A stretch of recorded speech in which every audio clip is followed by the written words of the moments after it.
Hola, ¿qué tal? Buenos días. Este video es para la clase de Historia de México 1, correspondiente al día 21 de abril de 2020. De manera general, les recuerdo que tenemos examen la próxima semana. Por favor, sean puntuales. Recuerden que hay dos vías del examen, el de examen de 1 hora y el examen de 24 horas. Pueden ustedes elegir cualquiera de los dos, basta con que uno solo me lo entreguen, no tienen que ser los dos exámenes. Y por favor entreguen todos los trabajos que les hagan falta antes del día 30 de abril. Yo el día 30 de abril corto calificaciones y las mando a la dirección. Entonces no quiero que vayan ustedes a salir perjudicados. Por favor ayúdense. La gran mayoría de los que están en esta clase tienen posibilidades reales de pasar la materia, entonces por favor ayúdense en este último jalón del cuatrimestre. Bien, la clase anterior estuvimos platicando acerca de la figura de Porfirio Díaz. Aunque hablábamos del antes de convertirse en presidente de la República. Esta última sesión del curso busca hacer la conexión entre el curso de Historia de México 1 y el curso de Historia de México 2. Así que tendremos que platicar ampliamente sobre la figura del general Porfirio Díaz Mori, que fue presidente de la República entre 1877 y 1911. Pero antes de poder explicar todos estos procesos, me interesa que quede un poco claro que el siguiente curso vamos a platicar con más detalle del gobierno de Porfirio Díaz y de sus políticas públicas, y que en este momento lo que yo estoy buscando es centrarme en la figura del propio Porfirio Díaz y de ciertas estructuras, porque historiadores como François Javier Guerra señalarán que Porfirio Díaz, a través de sus casi 30 años de gobierno, va a mantener algunas políticas públicas y algunas figuras políticas, jurídicas, sociales que se tenían en el siglo XIX, y él va a llamar a este periodo eh, del antiguo régimen a la revolución, en una obra monumental que tiene 2 tomos, que ojalá si a alguno de ustedes le interesa el porfiriato, esta obra es está editada por el Fondo de Cultura Económica y la consiguen de hecho no muy cara. Se llama México del antiguo régimen a la revolución, de François Javier Guerra, un historiador francés, que refiere precisamente que gran medida del andamiaje jurídico, político que tenía el gobierno de Porfirio Díaz es heredado del 19, heredado en gran medida de el gobierno porfirista, del gobierno decimonónico de los esquemas del siglo XIX.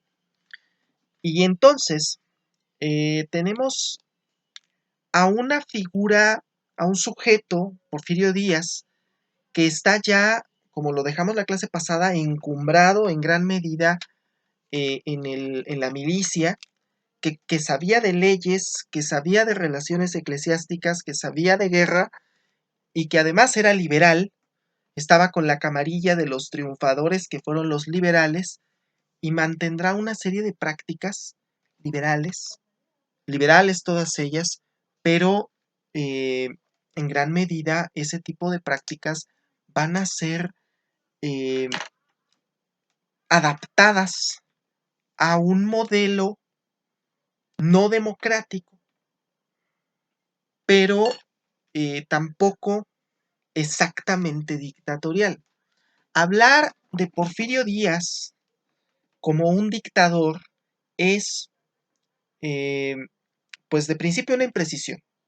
De principio decir, Porfirio Díaz fue un dictador es una imprecisión histórica, aunque el término es válido para referirse a una persona que permanece mucho tiempo en el poder, lo cual es indiscutible, y a una persona que lo ejerce de manera autoritaria. Claro que sí, el régimen porfiriano será autoritario, pero la figura que va a mantener Porfirio Díaz va a ser precisamente la republicana.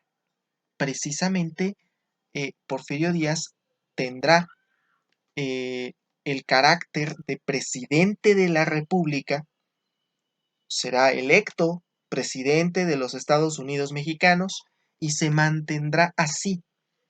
Mantendrá también esquemas como la Constitución de 1857, las leyes de reforma, pero, y aquí es donde empieza una de las características más interesantes de la pregunta central de nuestro curso, ¿qué es México?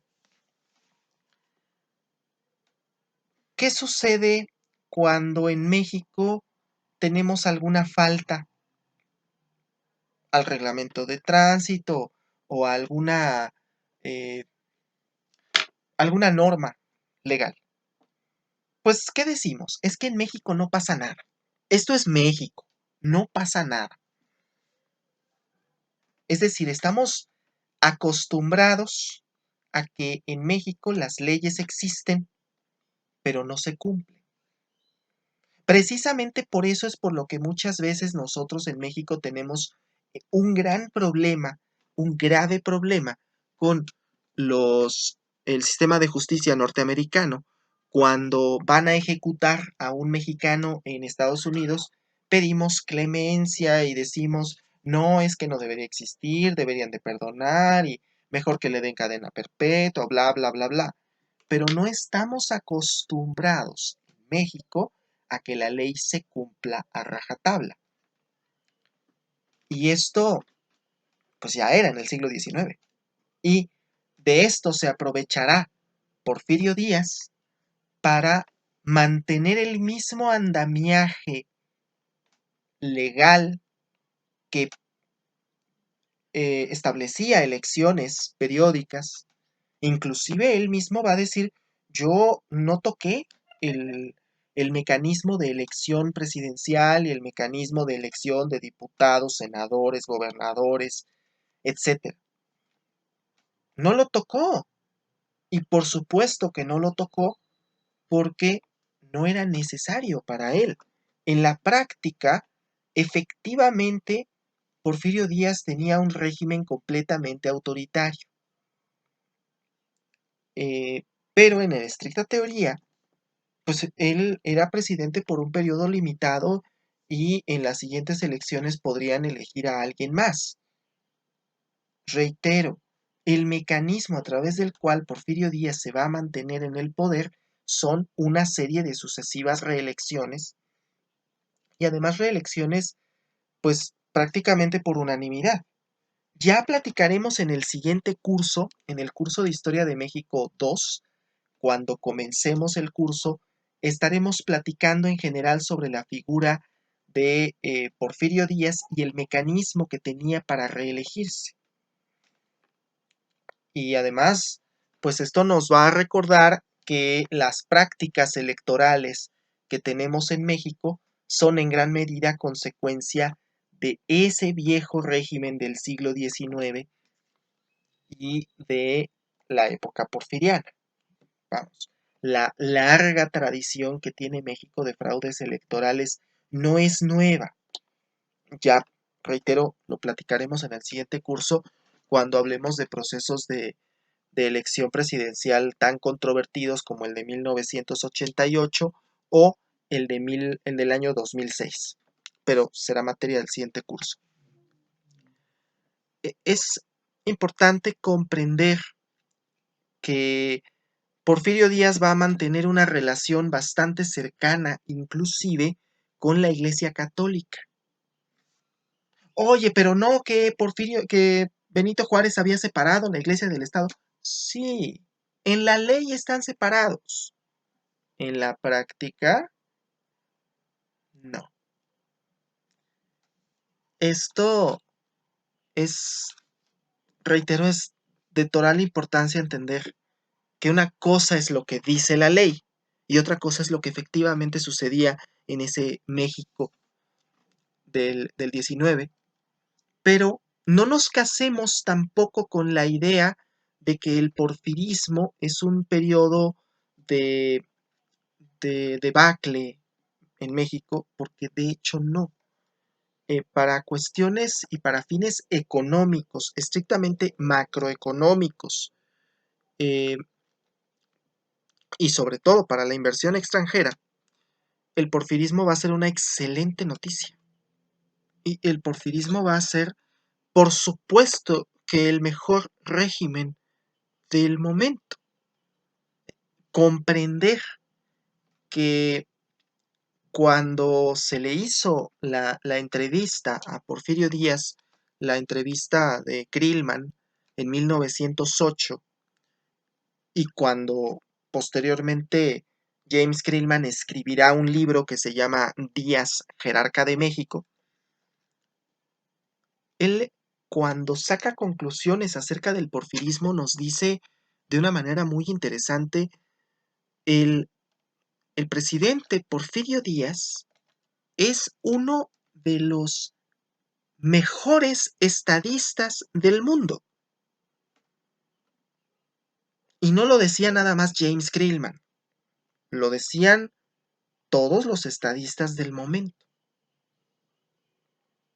Se consideraba que México, a finales del gobierno de Porfirio Díaz, hacia 1908-1909, se estimaba que México había progresado. Y he aquí uno de los puntos más importantes de eh, pues del gobierno de Porfirio Díaz y de la figura y las ideas de Porfirio Díaz, porque él va a hablar en gran medida de el progreso.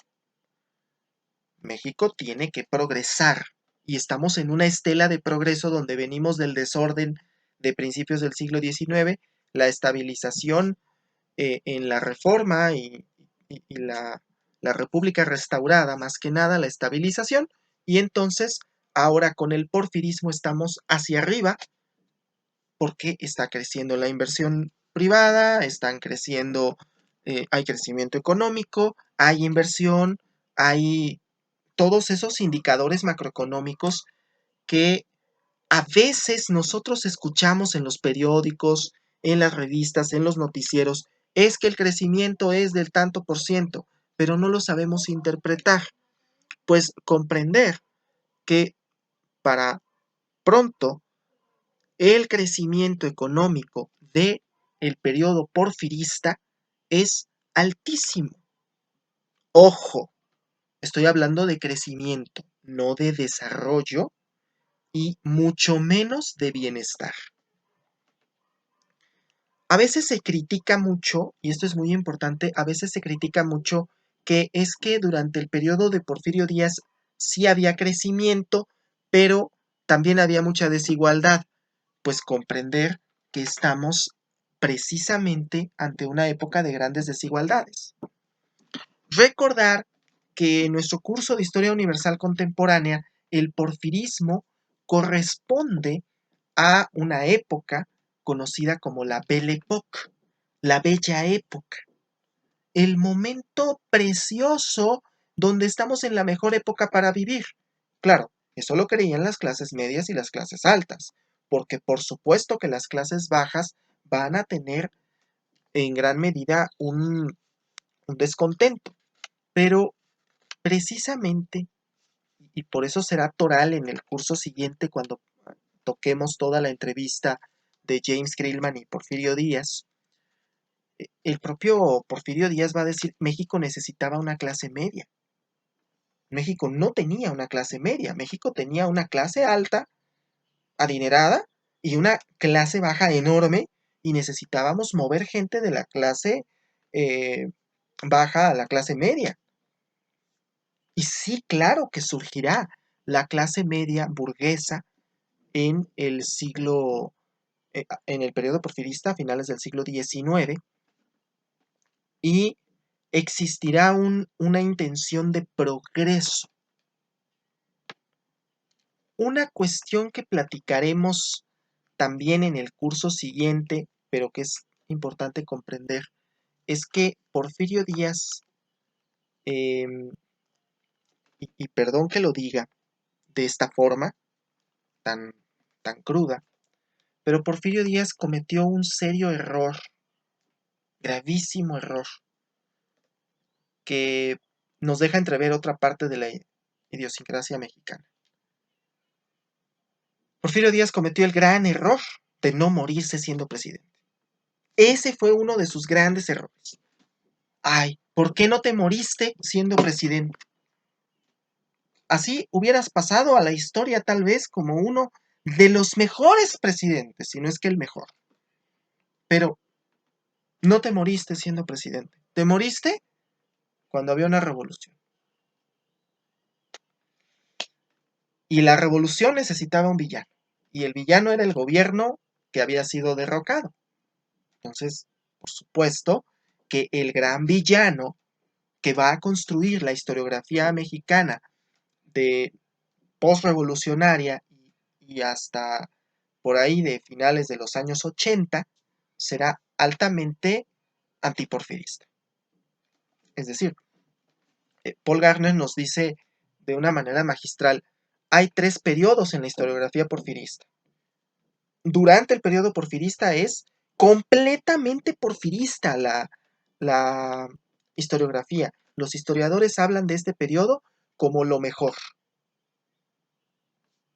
Cuando empieza la revolución, termina el periodo de Porfirio Díaz, empieza la revolución, y todavía el México postrevolucionario, hasta finales de los 80, los historiadores tendrán un discurso antiporfirista, completamente antiporfirista, de atacar y echar por tierra todo lo hecho durante el porfirismo, perdón. Durante todo el periodo de la época porfiriana, lo vamos a tirar completamente y vamos a decir que fue lo peor.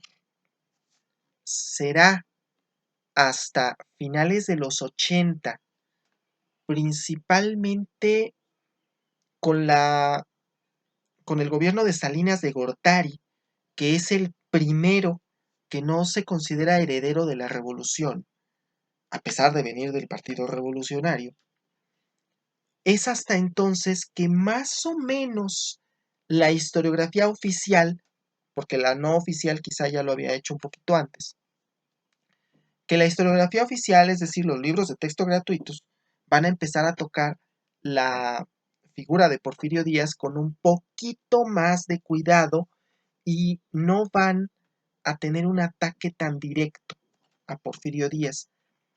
No estoy diciendo que fueron del todo objetivos. De hecho, podemos considerar que ese fue un neoporfirismo, un nuevo periodo porfirista, pero ahora sí reconociendo ciertos errores que la, que la historiografía porfirista, que fue antes de que finalizara el gobierno de Porfirio Díaz, no lo veía.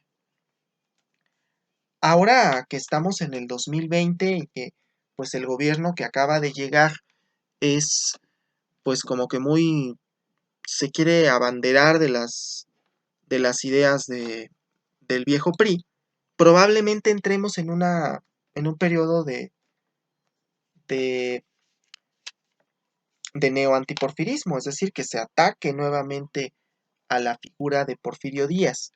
Pero lo que podemos comprender de toda esta eh, semblanza que hemos hecho es que la figura de Porfirio Díaz no es el sujeto malvado, no es la leyenda negra que nos han puesto, pero tampoco estamos ante la idea de que tenemos que casarnos con la leyenda rosa. Sobre Porfirio Díaz se han creado leyendas rosas y leyendas negras que ninguna de las dos es cierta. Por eso, cuando yo presento a Porfirio Díaz en una clase, la clase de Historia de México 2, normalmente les digo que lo que ustedes han oído hablar de Porfirio Díaz es cierto, lo bueno y lo malo, las dos. Pero hay que matizarlo. Siempre hay que matizarlo porque muchas veces los discursos están basados en una de estas tres corrientes historiográficas, el porfirismo, el antiporfirismo y el neoporfirismo.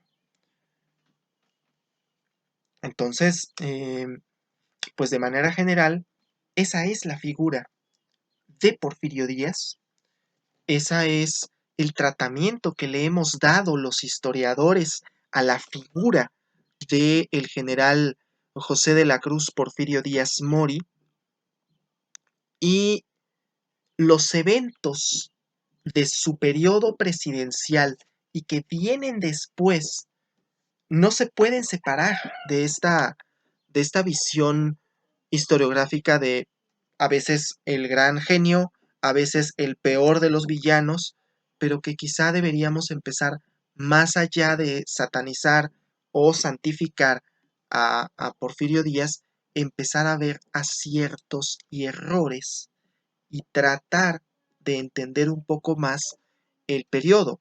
Precisamente por eso es que eh, algo que se debe quedar para el final de este curso es los historiadores no somos ajenos a tener una corriente o una ideología. No nos casemos con que los historiadores somos imparciales, porque hacer historia es asumir muchas veces una postura. Eh, a veces solemos creer que la historia está contenida en ese libro de la SEP. Yo, a lo largo de esta clase, les he hablado por lo menos de dos autores, Paul Garner y François Javier Guerra, y podría hablarles de otros autores que han tocado el periodo, como Felipe Ávila, Pedro Salmerón, etcétera, etcétera, etcétera. Cada uno de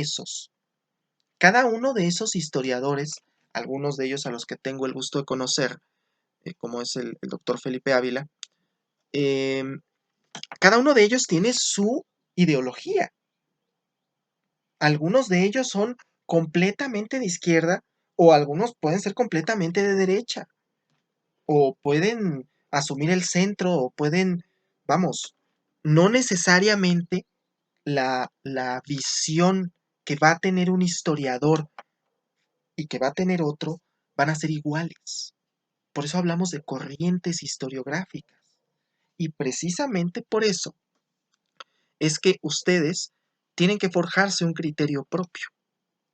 A lo largo de esta clase y sobre todo cuando tocaremos a Porfirio Díaz en el siguiente curso, vamos a platicar, pero muchísimo, sobre cómo dos o tres visiones sobre Porfirio Díaz pueden ser realmente encontradas. ¿Podemos creer que Porfirio Díaz fue el mejor presidente? Sí, pero no podemos negar que tuvo errores. Lo mismo, quienes dicen no, fue lo peor, no pueden negar que tuvo aciertos. Hacer historia es mucho más que escribir un texto que contenga la verdad absoluta. No vamos a encontrar la verdad absoluta en un libro de historia, así sea de la SEP. De hecho, y bueno, perdón que lo critique de esa manera, pero de hecho los libros de historia son los menos adecuados para tratar de tener una visión medianamente objetiva. Que claro, los historiadores desde mucho tiempo sabemos que la objetividad es un barco que partió y se hundió hace mucho tiempo. Pero por lo menos tener una visión un poquito más completa, pues reitero, los libros de la SEP, sobre todo los de primaria, no crean ustedes que ahí van a encontrar toda la historia y que van a encontrar exactamente los hechos. ¿Por qué no? En gran medida estamos ante la historia, será un recuento de hechos. Y esto es algo que me gustaría que ustedes lo asumieran ahora que está la situación de la pandemia. Probablemente dentro de unos años la, la pandemia se ha vista como algo bueno, algo malo. Habrá quien piense una cosa, habrá quien piense otra. Nosotros nos tocó vivirla, pero pregúntense ustedes, ¿cómo va a quedar esta pandemia en los libros de historia? ¿Cómo creen que esta pandemia quede registrada en los libros de historia? Y habrá historiadores en el futuro que escriban todavía cuando la vivieron. Quizá historiadores pues de este momento puedan escribir dentro de unos 10 o 20 años y podrán decir, bueno, es lo que me acuerdo. Pero imagínense un historiador del siglo XXII escribiendo sobre la pandemia del 2020. ¿Qué es lo que va a quedar registrado? Y probablemente ahí haya corrientes historiográficas encontradas. Lo mismo sucederá y sucede con la figura del general Porfirio Díaz. Bien, este es el... Aquí voy a dejar el curso, aquí vamos a dejar la clase. Les pido de favor, en serio, tómense en serio la cuestión de las tareas y la cuestión de los exámenes, porque de verdad la gran mayoría tienen posibilidades de pasar. No creo que a la gran mayoría de ustedes se les vaya a complicar. Solamente les pido no plagios, no plagios en los exámenes. Jóvenes, les recuerdo, yo soy millennial. Yo nací en el 91. Yo crecí con la computadora. Sé usar internet. Mejor que ustedes, de hecho. Así que, venga, no crean que no me voy a dar cuenta si copiaron la respuesta. Escríbanla ustedes. No les cuesta nada. Ahora, en los exámenes tienen ustedes el cuaderno. Ahora que los exámenes son virtuales, tienen ustedes el cuaderno a disposición. ¿Qué les cuesta? Ah, no tomaron apuntes. He ahí el problema. En los exámenes de 24 horas, tienen a su disposición los videos. Pueden estar ustedes viendo el video y contestando el examen. Así se las pongo, porque así es.